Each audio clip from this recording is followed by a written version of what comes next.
약사님 말 믿고 이렇게 했더니 좋아졌고요.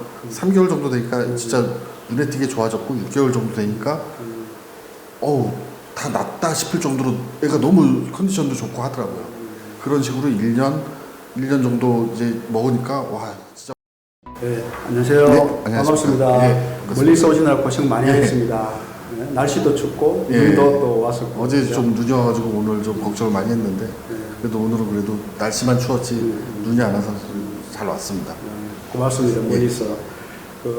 처음에 인터뷰를 부탁했을 때 아버님이 여러 가지 생각이 됐을 것 같은데 마음이 어떠셨나요? 약사님께서 저희 아이를 낫게 해주셔가지고 좀 감사한 마음에 흔쾌히 수락하게 됐습니다. 고맙습니다. 네. 그럼 가족 중에 누가 또 구체적으로 어떤 병으로 이렇게 많이 고생하셨습니까? 제가 딸 둘인데요. 큰아이가 조현병에 걸렸습니다. 그 시점이 언제? 초등학교 6학년 겨울방학에 알게 됐어요. 처음에는 어떤 증상이었나요, 주로? 주로 처음에는요, 아빠 좀 배가 아프다 그러고 어디 가자 그러고 뭐 이비인후과도 가자 그러고 뭐 눈이 좀 그렇다고 뭐 안과도 가고 막 말도 안 되는 병으로 자꾸만 어디 병원을 가재요. 그래서 데리고 갔는데 이비인후과 선생님이 그러더라고요. 얘는 여기 올 게 아니라 저 정신과 쪽으로 한번 가봐야겠다고 말씀을 해주시더라고요. 그래서 가게 됐죠, 정신과를. 그랬더니 거기서 진단이 나온 게 내가 조현병 끼가 보인다고 이렇게 판정을 받았습니다. 그럼 처음에 이비인후과 갈 때는 어떤 귀에 자꾸만 뭐 이명 같은 게 뭐 들린다 그래가지고 소리가 들린다. 소리가 들린다 그래가지고 그게 이제 보통 조현병의 대표적인 이제 환청인데 그때는 그게 뭔지도 몰랐죠. 그렇게 생각도 안 하시고 조현병이 뭔지도 몰랐어요 그때는. 정신분열증이라고 그랬죠 그때는. 정신분열증이라고 그랬죠. 근데 그게 뭔지도 몰랐어요. 그게 뭐냐고 물어봤더니 그 정신과 선생님이 인터넷에 한번 찾아보세요 그러더라고. 좀 힘든 병이라고 그 병이. 그렇게 알게 됐습니다. 처음에 이제 듣고 이랬을 때 우리 어머님이나 아버님이나 꽤 이렇게 많이 놀라셨고 충격을 받았을 건데 그죠? 처음에는 그러면 LNCL 이쪽은 어떻게 알고 이렇게 접촉하게 됐습니까? 제가 타 지방에서 개인 택시를 하고 있는데요. 애가 그렇게 정신병원에 이제 입원까지 하게 됐거든요. 정말 그때 일을 못했습니다. 그때 당시에 일도 못하고 이제 계속 집에서 인터넷만 검색을 하고 어떻게 치료법을 찾아보려고 하던 중에 지금은 돌아가신 분인데 아브라함 호포 박사님이라고 계세요. 외국 분이신데 그분이 이제 조현병 치료 사례를 봤습니다. 봤더니 뭐 비타민 C로 뭐 치료를 했다고 하더라고요. 그래가지고 이제 그때부터 이제 그쪽으로 관심을 많이 갖게 됐죠. 그래가지고 이제 그분 때문에 이제 그분 검색하다 보니까 이제 분자 교정 요법이라고 딴 분이 이제 하시는 게 있는데 그것도 알게 됐고 그래서 이제 그 책을 쓰신 분을 만났습니다. 전화까지 해가지고 어떻게 통화까지 돼가지고 그분을 만났더니 영양제를 이거는 하루에 하나씩 먹고 하나씩 먹고 2알씩 먹고 그런 식으로 처방을 내려주셨어요 그분이. 그래서 이제 그분 처방대로 이제 외국 사이트에서 이제 비타민도 구매를 해보고 국내에서 구매할 수 있는 건 국내에서 하고 그래서 이제 주먹구구식으로 이제 구매를 해가지고 이제 그분 말씀대로 먹여봤어요. 먹여봤는데 그게 부작용이 좀 있더라고요. 그렇게 하니까. 그래서 이게 맞는 것 같은데 왜 우리 애는 부작용이 있나 그런 생각을 많이 하게 됐는데 보니까 사람마다 다 체질이 다 있는데 체질 틀리죠. 주먹구구식으로 이 병은 이게 좋아 이만큼 먹어 그건 또 아닌 것 같아가지고 또 이렇게 찾다 보니까 이제 이강우 약사님을 알게 된 거죠 이제. 근데 이강우 약사님께서는 이제 혈액 검사, 모발 검사 그걸 해가지고 이제 본인한테 맞게끔 처방을 내주시니까 그렇게 해서 이제 그렇게 먹여본 거예요 애를. 처음에 이제 혼자 교정법하고 외국인하고 했을 때는 그냥 자기 임의로 해서 영양제를 줬는데 예. 이제 우리 이강호 약사 에덴셀에서는 예. 모발 혈액 검사를 하고 예. 그 모발 검사, 예, 혈액 검사. 어떤 독소가 있는지 예. 또 어떤 영양소 예. 부족한지를 보고 이제 처방하니까 예. 이제 거기에서 믿음이 많이 가- 가셨던 예, 거죠. 갔죠. 그렇게 복용하고 나서 얼마부터 이렇게 좀 개선되고 이렇게 나중에 완치 수준까지 이렇게 되셨나요? 복용하고요. 애가 눈에 보이게 이제 좋아지는 점은 한 3개월. 3개월 되니까 애가 좋아지는 게 보여요. 그리고 애도 아빠 이건 좀 좋은 것 같아요. 이렇게 느끼더라고. 그리고 근데 이제 좋아진다는 게 계속 좋아지는 건 아니고 좋아졌다 나빠졌다 좋아졌다 또 나빠졌다 안 좋아질 때마다 또 이제 걱정이 돼가지고 약사님한테 전화를 또 드려요. 그럼 이제 약사님이 이럴 땐 뭐 어떻게 하십시오 이렇게 지침을 계속 내려주시거든요. 그분 약사님 말 믿고 이렇게 했더니 좋아졌고요. 3개월 정도 되니까 진짜 눈에 띄게 좋아졌고 6개월 정도 되니까 다 낫다 싶을 정도로 애가 너무 컨디션도 좋고 하더라고요. 그런 식으로 1년 정도 이제 먹으니까 와 진짜 완치가 된 거 아닌가 하면서 그때부터 이제 영양제도 많이 줄어들고 처음엔 좀 많이 먹였는데 좀 많이 줄어들고 그러면서 2년까지 가게 됐습니다. 그러면 영양 검사는 중간에 뭐 6개월마다 1년마다 뭐 그렇게 해서 3개월에 한 번, 3, 4개월에 한 번씩 했던 것 같아요. 3, 4개월에 한 번씩. 영양검사를. 예, 그렇게 했던 것 같습니다. 이제 한 3개월 되니까 이제 좋아진 걸 갖다가 이렇게 좀 알 수 있었고 본인도 또 느낌 온다고 느끼고 6개월 되니까 확연하게 이제 느끼시고 좋아지지만 이렇게 사이클 타면서 사이클 타면서 그것도 안 좋을 때는 약사님 전화해서 같이 이렇게 상담하고 또 병원약도 조절을 하고 병원약은 전 안 먹였어요.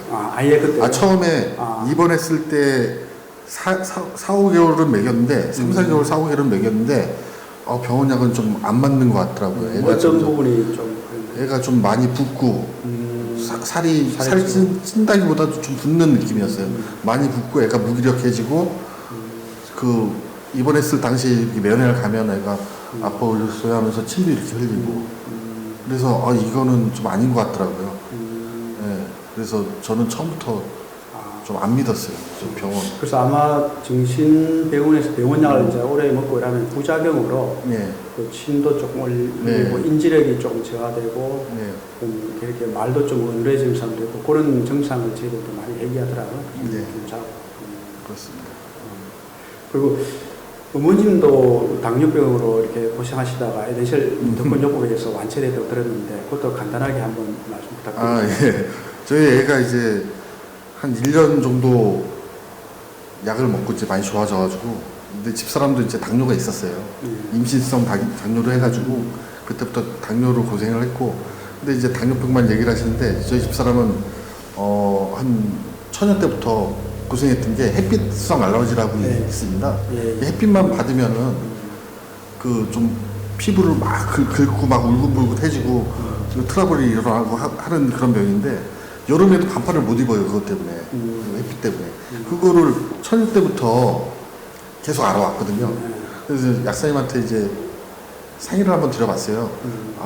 애가 많이 좋아졌고 집사람도 당뇨도 있고 햇빛성 알러지가 좀 있는데 그것도 좀 치료가 가능하겠습니까? 여쭤봤더니 약사님께서 그거는 햇빛성 그거는요 한 달만 먹어도 좋아져요. 그거는 일도 아니에요 그러더라고요. 그렇습니까? 그리고 이제 당뇨도 영양제로 치료가 가능하다고 말씀을 또 해주시고 그래서 이제 집사람도 같이 하게 됐습니다. 근데 영양제를 먹다 보니까 정말 햇빛성 알러지는요 20년 넘게 고생하던 거를 정말 한 달 정도 먹으니까 거짓말처럼 없어진 거예요. 이게 당뇨도 이제 점점 좋아지고 몇 개월 먹고 하니까 물론 운동도 하지만 약 먹기 전에도 운동은 계속 했어요. 근데 안 좋아져요. 당뇨약 먹을 때도 계속 운동하고 막 그랬는데 정말 먹는데도 계속 수치가 계속 올라가니까 병원에서는 두 알로 올려라. 더 좀 심해지면 인슐린까지 맞아야 된다. 그랬는데 500까지 넘어갔으니까요. 수치가 500을 왔다 갔다 했어요. 그때 500이 한 3번 정도 나오고 보통 오늘은 그래도 좀 수치가 좀 덜 나왔네요. 한 게 250, 300이에요. 어머니 당뇨로 고생 많이 하셨네요. 고생 많이 했습니다. 근데 영양제 먹고 나서 정말 수치가 거짓말처럼 많이 좋아졌습니다. 이제 에덴셀 미토콘디아법이 이제 그 세포가 이제 작용하는 방식, 세포가 원하는 거에 따라 취하는 건데 우리 몸은 세포로 이루어져 있다 보니까 이제 어떻게 보면 전인치료가 되는 거예요. 저희들이 이제 정신질환 쪽은 이제 원학이 쪽으로 많이 찾아다 보니까 그러니까 뇌 쪽에도 연구도 많이 하시고 이제 그렇게 해서 되는데 당뇨 쪽에도 종종 치유된 분이 많이 이제 있고 그래서요. 아무튼 그 어머님도 다행이고 특히 이제 그 우리 자녀분이 조현병으로 고생하게 되면은 제 가정이 진짜 파탄을 넣었는데 완치가 돼서 정말 제가 축하드리고 그런 얘기를 제가 많이 듣거든요. 그래서 아마 이게 정신질환이라는 게 구체적으로 나타나고 이렇게 눈으로 볼 수 있는 게 아니기 때문에 많은 분들이 사실 망설이고 이렇게 많이 하거든요. 그래서 이제 그렇게 고생하는 분들한테 아버님이 그동안 했던 경험들을 생각해서 한우나 그 가족분들, 특히 어머님들한테 한 말씀, 좋은 말씀 좀 부탁드리겠습니다. 예, 저희 애가 그 병을 앓고 나니까 정말 힘든 병이에요, 이거는. 네, 맞습니다. 정신과 쪽으로도 뭐 고치는 사람도 있겠죠. 정신과 약을 먹고 고치는 사람이 없지는 않을 거라고 봐요. 뭐 어떤 사람은 한약을 먹고 나는 사람도 있을 거고, 어떤 사람은 뭐 정말 뭐 종교의 힘을 빌려가지고 뭐 테마 쪽으로 해서 낫는 분도 계실 거고, 그렇다고 보는데 정말 힘든 병이고요. 저희 애가 아파 보니까 정말 가정이 파탄날 정도로 힘들어요, 이 병은. 그렇다고 뭐 언제 낫는다는 기약도 없습니다, 이거는. 네. 정말 힘든 병이고요. 근데 어떻게 저희 아이는 그래도 좀 빨리 좀 해가지고 약사님을 알게 돼가지고 고치게 됐습니다. 네. 정말 감사한 일이고요. 그렇다고 뭐 이거를 그 약사님 거를 하면 무조건 100% 낫는다라고 난 말씀을 못 드리는 게, 그럼 내가 뭐 광고하는 거밖에 안 되잖아요. 근데 정말 믿고 해도 된다는 게 확신을 드는 게, 약사님은요 영양제만 주시는 게 아니라 식단까지 다 같이 짜주세요. 식단. 이대로 하셔야 낫는 거지. 뭐 영양제만 먹으면 낫지. 난 그렇게 생각을 안 해요. 그 자기 체질에 맞게 식단도 다 짜주시고 영양제도 주시고 그렇게 처방을 내주시고 그대로 해야 정말 낫는 거지. 영양제 줬다고 그거 먹고 뭐 아무거나 뭐 음식 아무거나 먹고 그렇죠. 뭐 그러면 난 절대 안 난다고 보거든요. 정말 그 아프신 분들도 그 지침대로 잘 따라주시면 100% 낫는다고 봐요. 네. 정말 힘든 병이고요. 빨리 좀 이걸 좀 하셔가지고 좀 나름대로 좀 홍보도 좀 많이 해요. 저희 개인 택시 하기 때문에 손님들 많이 태우잖아요. 그러면 어디가 이분이 어디가 뭐 안 좋은데, 그 어떤 분은 장애인 학교 선생님인데 우리 아이를 고쳐놓으니까 너무 그런 쪽에 아이들이 너무 안 돼 보이는 거예요. 그 선생님한테 이런 조현병 가진 아이들도 거기 있습니까? 그랬더니 있다고, 요즘에 많다고 그러더라고요. 예. 그래서 제 아이도 그런 병이었는데 여기를 가니까 이렇게 고쳤다. 그래서 명함도 드리고 하거든요. 제가 꼭 한번 해보시라고. 근데 정말 근데 사람들이 많이 안 믿으세요. 다른 분들이. 이게 다른데 다리가 아프거나 다치거나 이런 걸 우리가 눈으로 보고 또 이렇게 증명이 되는데 정신적인 어떤 그거니까 사람들이 좀 너무 안타깝습니다. 우리 정신질환이나 정체가 문제 있는 사람은 그걸 관장하는 육체적인 내가 문제가 있더라. 이게 사실은 이제 밝혀졌어요. 밝혀졌는데 사람들은 이 정신적인 문제는 다른 어떤 심리적인 요인으로 착각을 생각하는 거예요. 제가 이제 해보니까 거의 한 80~90%는 정신질환의 문제는 그걸 관장하는 육체적인 어떤 뇌의 문제고, 한 10%, 20% 정도는 또 심리적인 문제나 충격을 받거나 이렇게 되면 그게 또 육체에 영향을, 정신질환에 관자는 육체에 영향을 미쳐서 오는 경우도 있고, 또 어떤 경우 약사님이 이제 말씀하신 게 보면 애도 반응이라고, 자식이 죽거나 부모님과 굉장히 슬플 때, 이때는 우리가 육체가 이렇게 문제 있는 게 아니기 때문에 시간이 지나면 낫는다는 거잖아요. 시간이 지나면 문제거든요. 왜냐면 육체적인 내가 문제된 게 아니니까. 그런 말씀도 이렇게 하시더라고요. 그래서 보면은 이제 대부분은 이제 정신질환의 문제는 그걸 관장하는 육체적인 내가 문제가 있구나. 그럼 육체적인 내가 문제가 있을 때 그걸 어떻게 고칠 건가. 이제 그게 우리 옛날에 이제 밥이 보약이란 말은 바로 영양소를 말하거든요. 그래서 그걸 이제 모발 혈액 검사를 해서 거기에 맞게 이제 처방해서 하는 거니까, 제가 보기에 그때 한 두세 시간에 들으면 꽤 과학적이거나 이렇게 네. 이해하시고 많이 따라 하시는데 처음에 이렇게 말씀드리면 굉장히 안 믿으시죠. 네, 정말 그거 안타깝고요. 정말 약사님께서 하시는 거는 정말 과학주의잖아요. 모발 검사하고 피 검사하고 이 사람한테 모자른 건 뭔가 채워주고 넘치는 건 좀 빼주고 그런 식의 치료 방식이거든요. 그 해보니까 너무 이게 정신과 치료는 될 것도 아니에요. 정말 평생 가져갈 거 한 2년, 1년, 2년만 하면 정말 완치가 되는데 그걸 안 하시는 분들이 너무 안타깝고 정말 힘든 병인데 좀 빨리 좀 하셔가지고 좀 행복한 삶을 좀 사셨으면 좋겠습니다. 예.